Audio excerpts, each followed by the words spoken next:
Hi, y'all. I'm Julie. I'm a trauma-informed adoptee coach and somatic healing guide. After overcoming deep abandonment wounds, I now help adult adoptees move from feeling lost and disconnected to experiencing profound self-belonging. I know what it is like to carry the weight of abandonment, to feel stuck in patterns of longing, adapting, and searching for belonging. To have tried every healing modality available and come up empty. My own healing has taught me this. The answers aren't out there. They're buried within me, and I'm here to guide you home to yourself. The Resilience Project podcast brings voice, visibility, and validation to the parts of adoption society rarely names, but all of us feel. Through a trauma-informed somatic lens, I explore the lived experiences of the entire adoption constellation with a tender emphasis on the adoptee experience. This podcast goes beyond storytelling into soul-telling.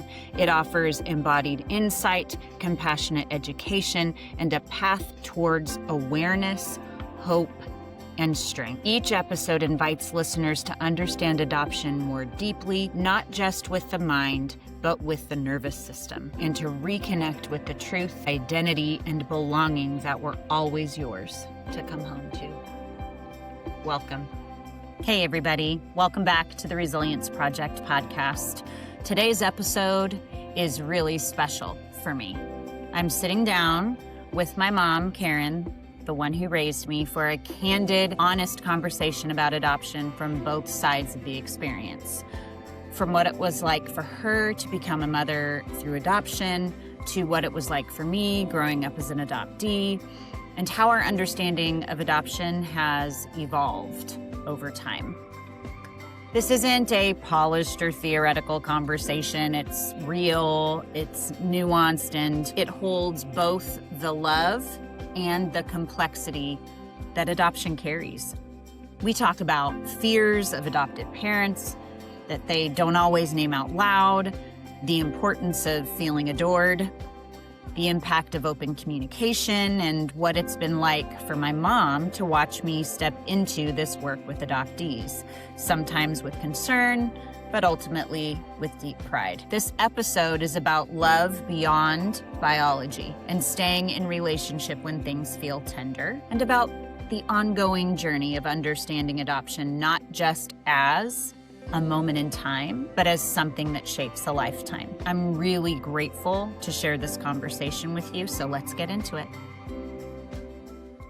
Hi, everybody. I am so excited to be with you today because guess who's here? This is my mom. So the mom who raised me, the mom who has loved me with an everlasting love in a lot of ways, an eternal love, has always been there for me. There has never been a time when she wasn't around, wasn't available. And I am beyond grateful for my relationship with her. And I'm really excited for this episode of the Resilience Project to be really her perspective on what her experience with adoption has been, what it's been like for her, how she's felt, all of those things. So we are going to have a candid conversation like we're sitting at the kitchen table. That's what I told her. It was so cute today. She is adorable. And, she was like, I got to be prepared because I might win an Oscar. It was just adorable.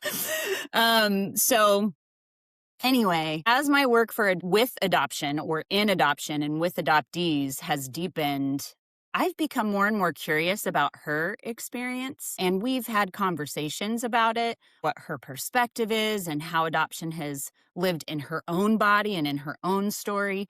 And so we're just going to dive right in, and I'm going to lead the conversation and just let her go with the questions that I ask. So welcome, everybody. So glad that you are listening this Thursday, and so glad you're here to join us. So, Mom, do you want to say anything to my listeners right now first before I ask questions? No, just it's a unique experience for me and some searching I've done that I wasn't expecting, like just to think back on my experience. To think back on your what? experience. Yeah, yeah, totally. That makes sense. So, before you became a mom, how did you imagine motherhood? That's a good question. It should be a very simple answer. And I think it basically is. It was adding to those I love and expanding my family. I was embracing the idea and excited about it when I found the right mate to complete the picture. I love that. So, what shaped your ideas about family when you were younger? Oh, golly, I had a very nice family, good parents. I loved my brother. He was 7 years younger. Still do. Adored him and cared for him. A lot of times I've actually cared for him. Being 7 years older, I looked out for him all the time. And that I was excited about. I wouldn't say I was excited about being a mom, but I liked the taking care of somebody that I loved so much from an infant. And you did that for sure with him. I love that. What do you remember most about that season of your life? Thinking about creating a family, thinking about what you wanted it to look like. What stands out most to you As a young person prior to, before you became a mom? Yeah, like that whole dream, desire. What stands out to you? well, I was a strong desire. I considered it a extreme privilege, motherhood. I had some differences with the way I was raised that I thought I would do differently. Nothing, huge, but just I didn't like something, and then I, try to remember to think about that and make the changes, do it a little bit different. Mm-hmm. Yeah. The love was there and everything. It was nothing like that, but it just maybe the way we interacted. My dad was a prisoner of war, came home. My mom was a worker. Dad worked as well, but it just probably wasn't like it was designed to be. And so we had some strains that were a little bit different than some families. So it's hard to say that I would incorporate everything, but it Yeah. was a good. I love that. And I know we talk a lot about grandpa and his experience and how it's influenced you and how much you have been seeking the history and knowledge of all of that. And I can absolutely relate to that in my own, journey of seeking my birth family and where I came from, if you will. We've really uh, had some good conversations about that, but it's been similar for you in seeking out what actually happened to him when he was a prisoner of war and how much that added to your own life when you were doing that. I remember. Do Well, you we remember we that? did a lot about it, and I don't think that we understood. Isn't that interesting? The impact at the time that we were going through it. So that is somewhat similar. Yeah. Didn't even dawn on me till you just said that. I love these conversations for that purpose, the things that we can make connections with. So, my next question is what drew you to adoption, to adopt? I never had any negative feelings about it or really concerns about acquiring a family. I knew that if it didn't happen naturally for us, that there was always adoption. We had discussed this before we married because there were some women in my family that were not capable of Mhm. a pregnancy. So we just decided whatever way, it was going to be just fine. And I didn't have any worries. I didn't have any negative feelings. Well, it was just open and an option for us if we needed that option. Mhm. So, with that, it's interesting that with your history, you knew that you potentially might not be able to have children. And so, because of that, you preemptively had a conversation with dad about that. Hey, If this might be an issue. Yeah. So I just want you to know, how do you feel about that? And I'm curious, what was that like for you? What was his response? not one moment's hesitation, he said that would be okay too. No problem. Pretty cool. So, what do you remember about the feeling when you first realized we're going to build our family this way versus birthing your own child? Right. What do you remember about that feeling? Didn't have any negative feeling. I was a little bit scared because I didn't have any control over it, but nor would I if I were pregnant, too, if you think about it. So I was fine with it. I was excited about it. It was opening a whole new journey, I guess is the best way to say it. Yeah. Maybe a little different way to get to the end, but I was just fine with it. I really, really was. Yeah. I love that. What were you most hopeful about at the time? Healthy baby didn't really matter to us if it was what it was for boy or girl. Hmm. We would leave that up to powers that be. And then, of course, as we got into it farther, Barry decided that, a boy first would be really nice. So if that were something that we could manage, that would be perfect. Hmm. If we couldn't, if something else came up, we really would not have a problem with it. Yeah, I love that. You were so open. There's so many stories that I can't wait to get to. But first, what do you remember about when we first met, when you first held me? My goodness. Overwhelming excitement first before I saw you. We heard about you. That was the plan as you hear about the child and what little history that you can scoop up and know. And then we went into a private room and they brought this beautiful baby I and was it came. chunky. Well, you were a little chunky, but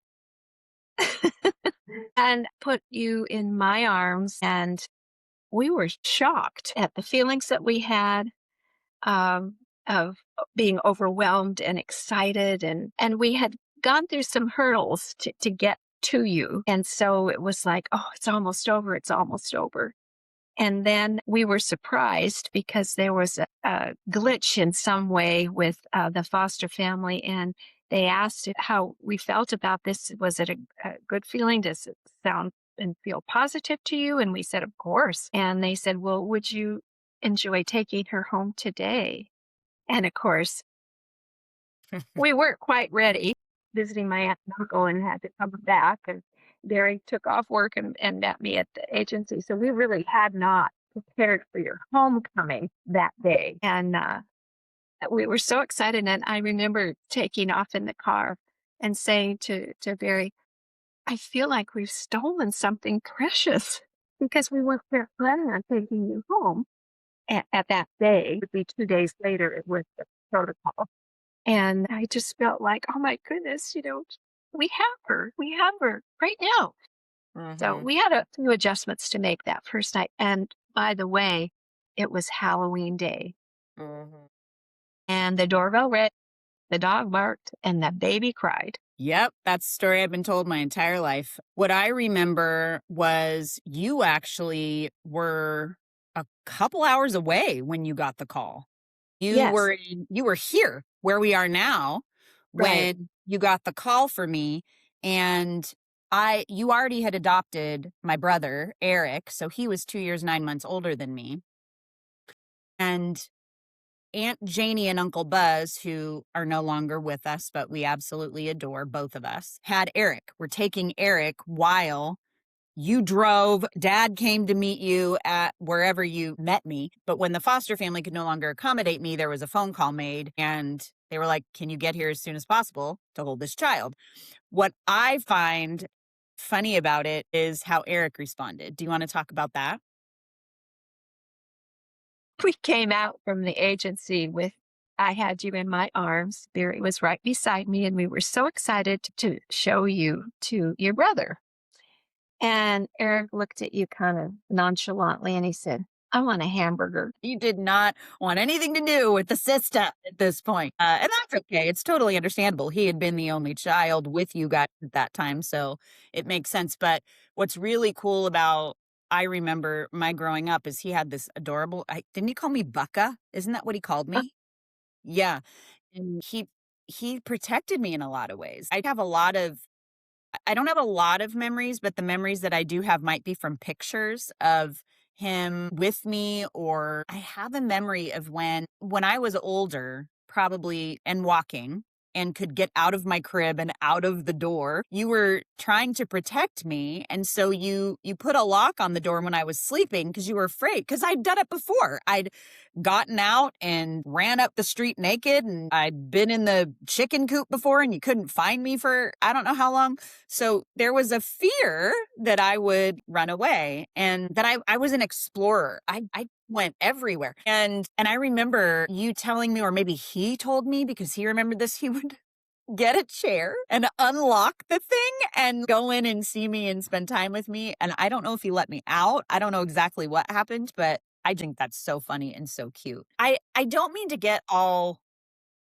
weird and intense right now because this is so light, but something that just popped into my head as I was thinking about this is when you first told me about your interactions with me as a baby, besides the fact that I slept for 24 hours when you got me, which scared the bejesus out of you, and you called the doctor, which you can tell more about that.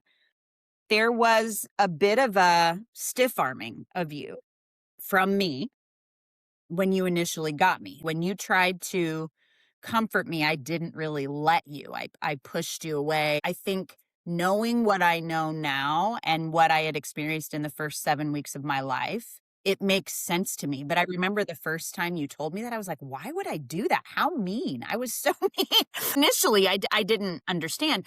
But then also, even thinking about the running away and the go, wonder if I was searching for something. I really do. I wonder if subconsciously I just didn't know what I was looking for, even that young. Just some thoughts that just popped into my head. And I knew I was safe with you, but I wonder if part of me subconsciously believed I was still missing something, even though I was completely safe, great family. Do you know what I'm saying? Am I making sense? Yeah, I think so. We didn't understand any of this stuff at the time, of course. And you have always been very determined. I mean, even from young weeks old, if you had a goal, by golly, you were going to accomplish it. And it may be finding your pacifier and I was slowing you down or whatever. But yeah, you could have been very likely searching for something. We don't know about those weeks that you were in foster care. We don't know if it was a good experience or not a good experience. We just don't know those things. So anything probably would be possible. And you may have very likely been searching. Yeah. Just find that really interesting. So, what did you hear? What were you told in prepping for adoption? I remember you telling me something that now has a theory that has been defunct or debunked. I think it's debunked. I think I just made up a word. You and I are so good at that. Anyway, really are. So, there was a theory that you were told when you got Eric, that was to kind of put your mind at ease about the baby that you were getting. Do you know what I'm talking about? Huh?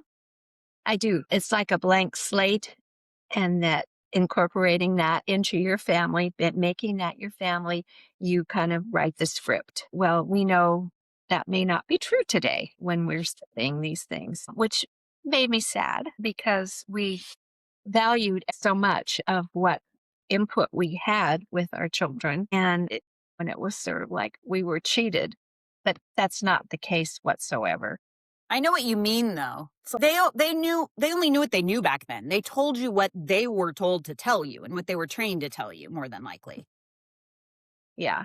And it's fine. And I think as long as you're reasonable and open, I guess open to looking at other things that may impact those early and formative years. And then of course it affects you maybe not then, and maybe it's years later when you wouldn't even, perhaps unless a professional, even realize that there's that factor until you're educated. And I did bristle a little bit about that at that time. Like, what? But yeah, I've come around. You Good have, and teaching.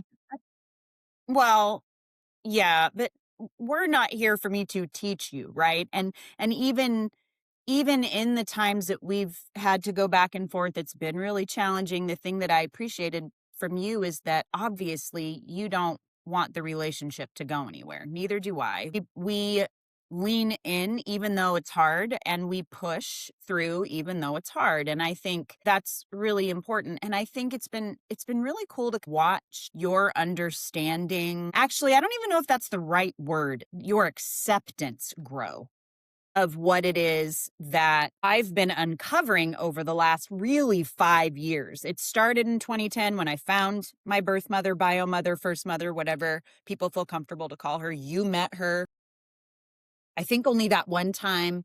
And I only saw her probably a handful of times after that before she died in 2020. But you were always my biggest cheerleader, biggest fan, biggest support. And there was also, my biggest protector. There was definite concern. And I mean, gosh, from the minute I was brought home, that 24-hour, there's a link to all of that that I would love for you to talk about. What was stirred for you when I said all of that? Well, protecting you was probably my primary job, nurturing and protecting initially. Are you talking about the times in your maturity that you're struggling, or are you talking as a child? No, I mean, gosh, I don't remember the times as a child. I think I'm more talking about as your acceptance grew of what you began to see. I think the time that I noticed it dawn on you most was when we were in Italy. That's when I think it started for you. And part of that, I think it began because of the boys. I think, you correct me if I'm wrong, there was something about their experience of Italy. And even in listening to their podcast, I think it brought you back to some things for you. But I think Right. that awareness, I loved how you responded to Cole and how that emotion that he had about connecting to his land, his culture. You Yes. asked him about it and then he expressed it and you said, that makes a lot of sense. And can you tell me more about that? I think is what I'm really looking for. Well, it made me recognize something for me that I was blown away by. And so I could translate that really with Cole's experience. And that's where we got that sharing moment to talk about our roots. And mine was when I took my mother back to Norway and she'd never been there. And it was the home that her mother was raised in. And I was in the kitchen and started crying. And all the Norwegian relatives are buzzing around and worrying that they'd offended me. I said, no, no. I said, it's just so awesome to stand in the kitchen where my grandmother grew up. And so, that was the feeling that was just popping up inside of me when I was talking with Cole and being in Italy where his roots were. I don't know what else to say. It's just that. No, that's all I was curious about. So those roots are deep. I mean, I believe them to be deep, certainly for me and for your boys, my grandsons. They definitely are. Well, and I think that was the cool correlation for you. It was like a light bulb went off for you. Oh my, Yes. I know Yes, exactly what you're talking about. Yeah.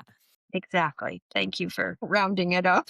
Yeah, of course. I think that, and it made me feel, or I felt very understood, acknowledged, accepted in those moments because it was now you get what I'm talking about. This is something that I haven't had my entire life. You had the connection to the culture. And then when you were there, it was that feeling of almost, I don't know, for me, I cried at the I belong. I I belong. belong. I belong. Yeah. I mean, that's so right. At the top of the Duomo, I'm getting the chills. I talk about it all the time. All three of us were crying because there was just this feeling of wonder of what we had missed up until this point. And it was such a cool point of connection. And then you being able to understand and go, I know that feeling, and to realize how Mhm. important that is. So I'm so grateful for your willingness and openness to be able to hear about the lived experience, even though you may not understand it because you didn't actually go through that, but you can relate in your own way. Right. Yes. Yes. Very, very cool. So, okay. What did you want me always to feel growing up? Well, that you were adored, uh, that we would lay in front of a train for you to stop the train. And I wanted you to know that we never questioned an inferior situation, a secondary option. It was never anything like that.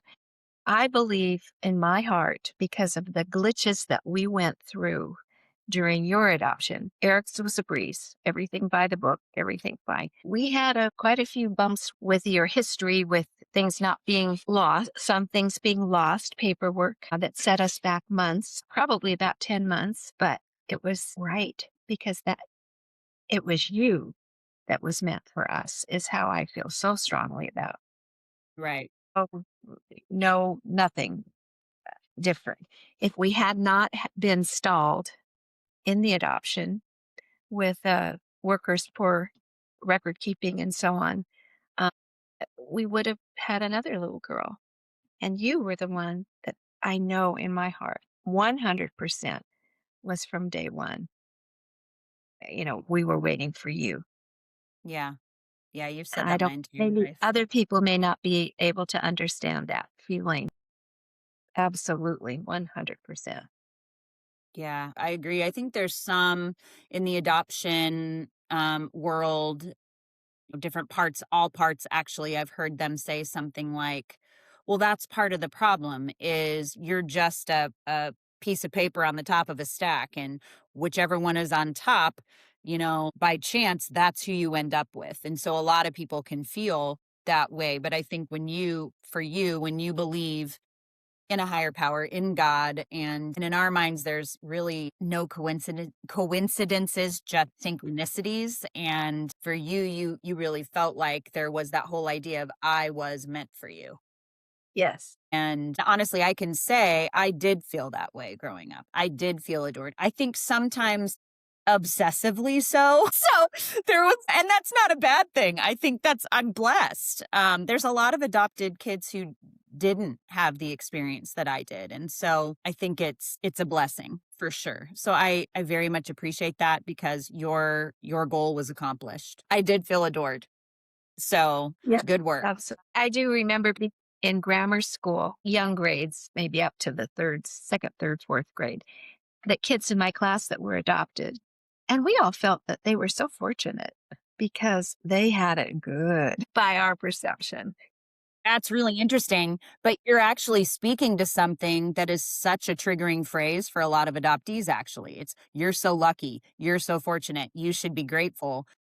And it's that whole idea of, well, sure, if I have a good situation, yeah, of course I'm going to feel lucky, grateful, fortunate. But I also, and this is what I talk about a lot, I also still lost something. I also still Yeah. lost a culture, lost a birth family, even though they may not have been the best for me to be with. As we know, the birth mom side wasn't the best. And I'm now in reunion with the birth father side. And you think they're great. You don't know them well enough yet, probably, to feel like you love them. I don't know. I shouldn't speak for you. I should let you speak. But all of that, I think, to me, has just been really, really cool to experience and to feel your support throughout the whole thing. There definitely were times where there was fear inserted. And you would go Yes. ahead. You speak. Well, you have got a reaction to things, and, getting to meet your birth mother and having my personal feelings were fearful, and it's hard to put into words, but it takes adjustment, patience, and boundaries. Amen, sister. Yeah, you're totally right. I mean, it wasn't the greatest. I mean, that there was a lot of physical health issues with her, and I don't think she had taken very good care of herself. But yet, it definitely felt a little bit more challenging than my birth father's side, for sure. And then what was it like for you with that? Because that happened almost exactly 5 years ago. The 19th is of January of 2021 was when I got my results back from 23andMe and found out that I was 50% Italian. So it's almost been 5 years. What was that like for you, meeting that side? Well, it actually was quite lovely. I was apprehensive because of your first experience with the birth mother. And I was a little jealous during that time. I had a fierce dragon inside of me. You better be good. And it wasn't so good the first time. And the second time, it was such a nice package, a great, uh, wife for your dad, two sisters and a brother, a nice family. I had absolutely no, after meeting them and your father taking me aside and saying a few private things to me, what were very encouraging. And I wasn't fearful or jealous or mean spirited in any way with them. And I'm so grateful. I always wanted a big family. I know. And that never happened. In fact, when I asked my husband, can we just do it one more time? He got me a golden retriever. He said, "I'd love to, but I don't have enough time." Anyway, so My gosh, yeah. I'm very happy with the way it is and how they're loving and sharing towards me too, which is nice. It makes Yeah, me they feel really good. are. They have been so inclusive, and that's just how they are, which I get it. I get it honestly. I come by it honestly because I'm that way too. But that also comes from your love. So it's not, nature versus nurture, both are there. So that's really, really cool. I love that. And they think the world of you. So I Well, hope you know that. well, I going to spend more time with them. I hope in the future, and maybe I'll know it for sure. I know. Well, we want that for sure. Okay, You are an extended part of the family in their minds. So, for sure. good, good, good. So, okay, let's move into adoption as a lived experience for us. So, how has your understanding of adoption changed over time? I think we've definitely touched on that, but especially since in the last 5 years, I've begun to really, I mean, you know me, gangbusters. When I feel the calling, I'm gonna go toward it, and that's really what happened. And in a lot of ways, I can bowl people over in the process. I apologize. However, I know that I say it to a lot of people, it can feel like drinking from a fire hose. And so I'm curious, from what you talked about, the fact that you were told I was a blank slate to now what you know from the work that I do, how would you describe that your understanding has changed? It has been a reversal. I still hold on to the fact that as your parent, what our relationship and the nurturing that was done and all of that was really important Mhm. in establishing your character, but it isn't the whole thing. And I get that now just by what you're talking about. And I bristled for a long time originally. Mhm. What? How, what? But as I've thought about it and watched you and your, What I do? yeah, I was trying to think of the right word, but the evolution of your experience Yeah. and and with a different train track. Yours goes this way and mine went this way. And what we felt your development was predicated on, I guess is what I would say. And it wasn't total. It was part of it, but not the whole of it. And, uh, and as an OB nurse in the nursery and with brand new babies and their interaction with or not with their mother, I've thought about that so much differently. And I had one experience, which I won't talk about the other than to tell you that it changed my life in working with a mom. Yeah. Who was giving up a child? So, Yeah. yes. So, anyway, I can't really say too much about that, You but said plenty. okay. Yeah. And I appreciate what you've said because it shows your willingness to expand your understanding, which you have. I remember the first time we actually got into it about it. I hadn't moved here yet, and I had posted something. Actually, it was a shared post. And you had read what I had written and were really hurt by it. And so we had to have a conversation where I explained to you, Mom, that it really isn't you. You weren't the problem. It was what happened to me in the first 7 weeks of my life. That is what has truly impacted me. And your response, I remember, was, "But how you weren't like this growing up. I don't even understand how this happened." I said, "Mom, I didn't even know that this had impacted me until my 40s. So how would you know?" And so it was this opening of I think it began, but the fact that we were able to have that conversation, I think is pretty great. You were able to call me and say, hey, I don't like this. And I was able to say, hey, let me explain what's really going on here to give you the context of it. And then we got to a good place after that. But the fact that we can even have that conversation is pretty awesome. Yes, I would agree with that. I would agree. And friends and family, some still are fighting, I guess, in their minds how this could be possible. But not everybody can understand it or is it's not a shared part of their life. So maybe they don't bother. They Sure. just got somewhat critical, but always loved. I have to tell you that. They Yeah. not might not understand your focus, but they love you. Yeah. Oh, and I definitely believe that. So, what do you think people misunderstand about adoption? Well, it all goes back, I think, to that blank slate situation. Um, that you're not bringing anything with you into this world, this life, and this relationship. If you ignore that, then there's no problem. It is all that fallacy. Still learning. I'm still, I have jerky moments at times, but we can talk about it. Yeah. So, yeah, no, I'm so grateful for the family that I have. I can't even tell you, but it was always a welcomed thing. It was never anything that was second choice, second best. So I need to incorporate your past or whatever you want refer to and that feeling of abandonment. I never really gave that a thought because it all began with you being placed in my arms. Of course you And didn't, that was 'cause you weren't told the to. difference.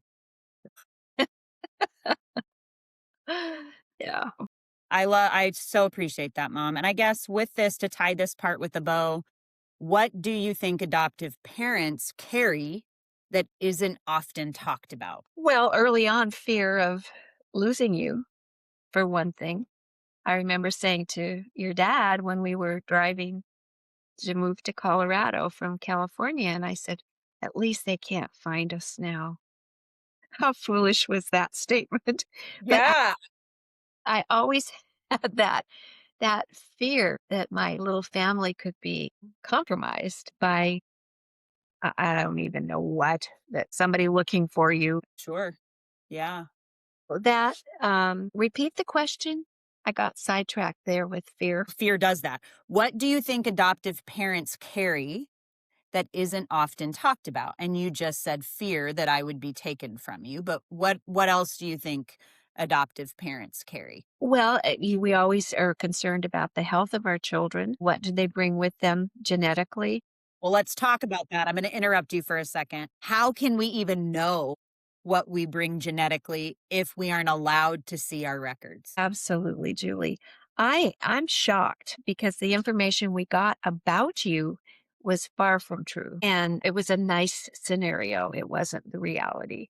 Yep. And that was extremely troubling to think that that could happen and not casting bad comments about the experience, but it wasn't fair, I think. And you were fortunate enough to make a contact that you pretty much have your genetic history, Mm-hmm. which I think is important.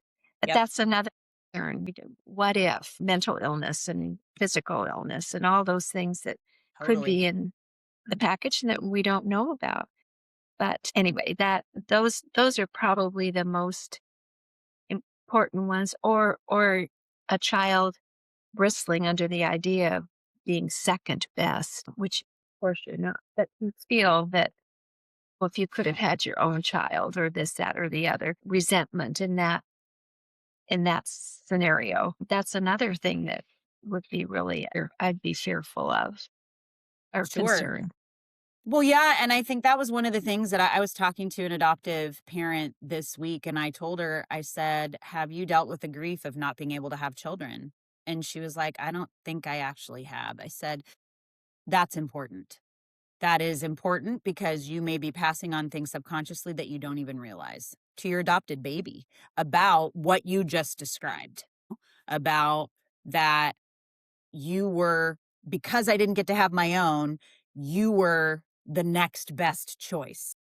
Right. Right.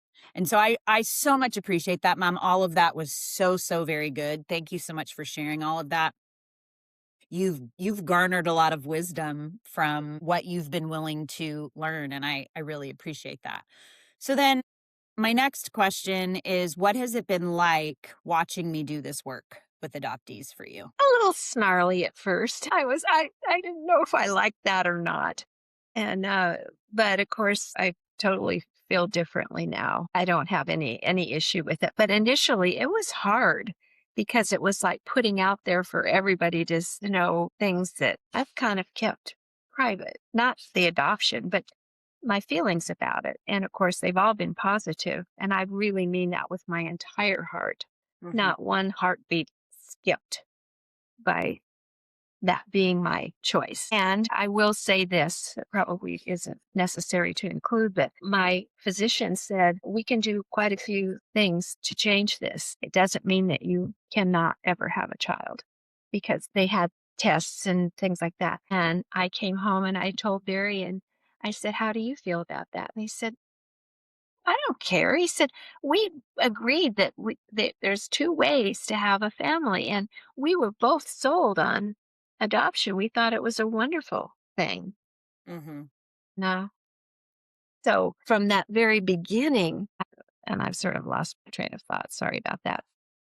It's okay, Mom. You were just talking about your feelings. When I said, "What has it been like watching me do this work with adoptees?" You had originally said, "It wasn't great. I was not happy about it." And then your own personal happy experience with adoption. But then even what you've learned, what we've already talked about how you got a bit of a ticking time bomb without even knowing it.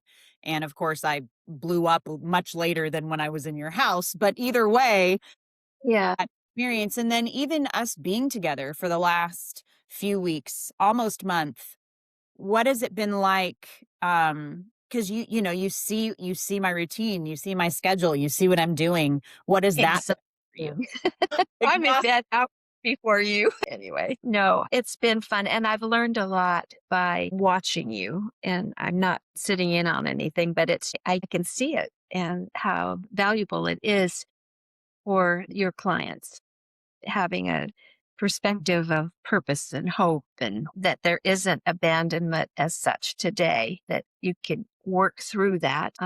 I'd never really thought about the abandonment part until really recently. And that would be hard. It's very hard to feel like someone doesn't want you or need you or something like that. And you just have to work through it, learn, Yeah. I guess, through Yeah. sessions like you provide. Well, thank you, Mom.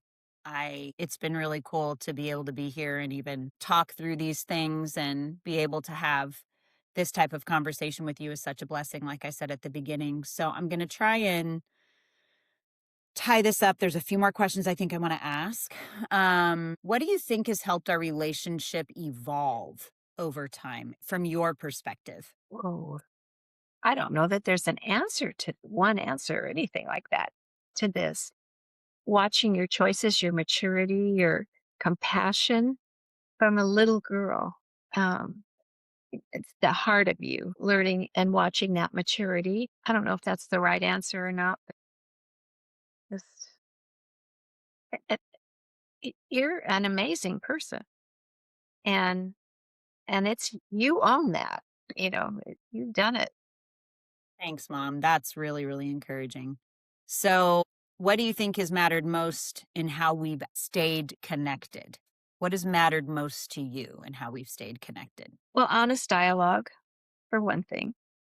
You don't back down if you believe you're right. And I don't mean that in a negative way.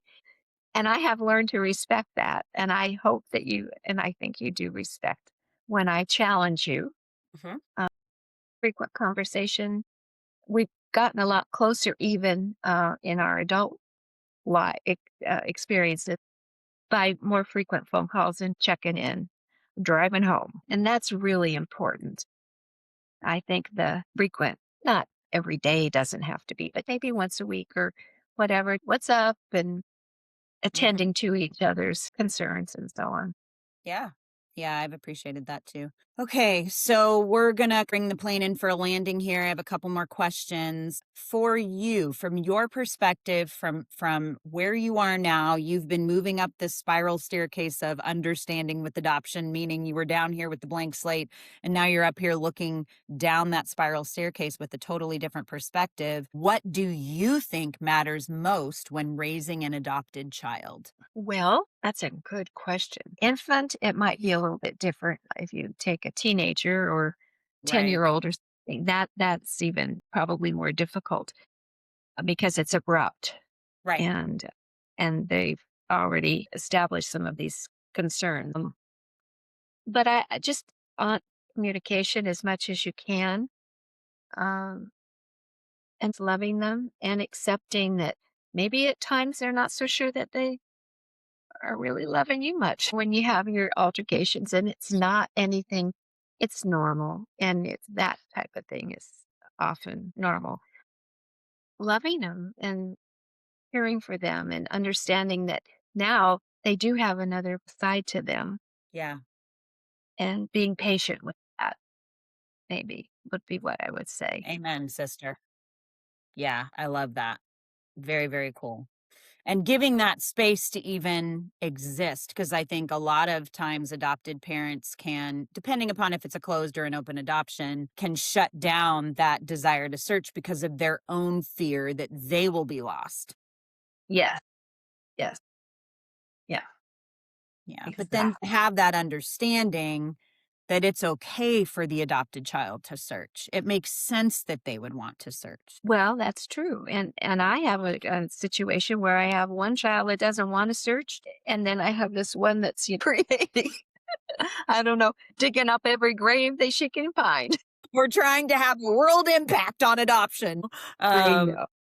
I know. You knew. You told me from as long as I can remember. I don't ever remember not knowing this besides I always knew I was adopted. There was never a sit down to tell me. But then I remember from a very young age you telling me that you felt that I was going to change the world. That you said. You told me that. Get out of the way, mom, because I'm coming through. And and the beauty of it all is that your purpose was always righteous. In my view, you weren't out doing something like trying to get everybody I don't know. Anyway, but the purposes that you've chased and conquered are righteous ones, and you just look back, and I'm very proud of you. So I I know it's all good. It's all good. May not always understand it totally, but I know it's good. Yeah, I agree. And I appreciate that. So, two more questions. This one might seem like it's a bit overlapping, but what do you wish people understood about loving a child who didn't come from you biologically? I'm sure you can teach that. I think you either have that giving in your heart that you seek the opportunity if it's given. I would think it might even be harder in a second marriage that comes with children.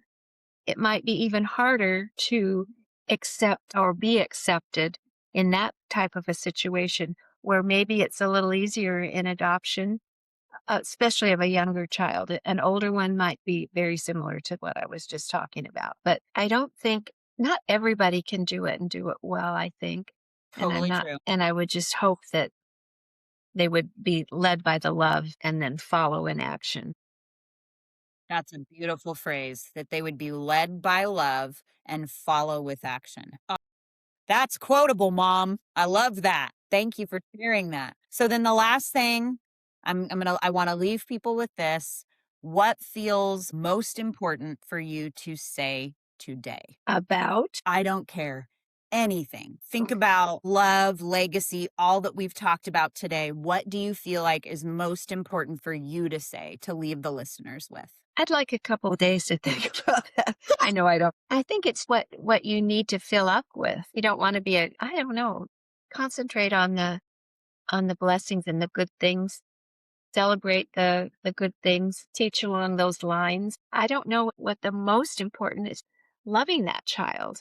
And sometimes Hmm. that's a little hard. They are Sorry. behaving the way they should or those things. But no, I'm not really sure I can answer that question. Whatever you're lacking in a, maybe being abrupt or whatever is working on those things, it would be a shortfall with you and not necessarily the child. So you have to, Good. Yeah, I love because, that. I don't know that it was brilliant. Not close, but anyway. No, I think it really is. It's that whole idea of maybe you need to look at yourself first. Maybe you need to do the work on you, Yes. which is what I was saying originally with that adoptive parent. So, Mom, all I can say is this has been a wonderful conversation. Like I said at the beginning, that I will cherish forever. I am so honored that you felt nervous. There was such a cute energy that you had, even to be on this. It was adorable. You wanted it to be perfect, and you were just like, Mom, just be you. Uh-uh. Huh? Oh, yeah. She wants an Oscar, y'all. So whoever is going to see this, give her an Oscar. But I really appreciate it. And I can't wait to see where this goes in the future, meaning what I'm doing and where our relationship continues to grow. But I have been so blessed by you as my mother, and I'm very, very, very thankful for you. So thank you for taking your time with me today. Ditto. Ditto for sure. Love you, Ditto, honey. kiddo. Oh, I love you. God. Love you too, honey. Okay. As we wrap up today, I just want to say thank you for listening, for holding space for this conversation, and for being willing to listen and lean in to the complexity that adoption carries. If this episode stirred something in you, questions, reflections, emotions, I really do want to hear from you. You can DM me on any of the socials. I read every message myself, truly. All of the links that I may have mentioned today, or any of the resources, ways to connect, what I'm offering in my own programs right now, will all be in the show notes. So be sure to check those out if you would like to go deeper. And if this conversation feels like something someone you love needs to hear, an adoptee, an adoptive parent, a birth mom, or anyone touched by adoption, I would be grateful if you shared it with them.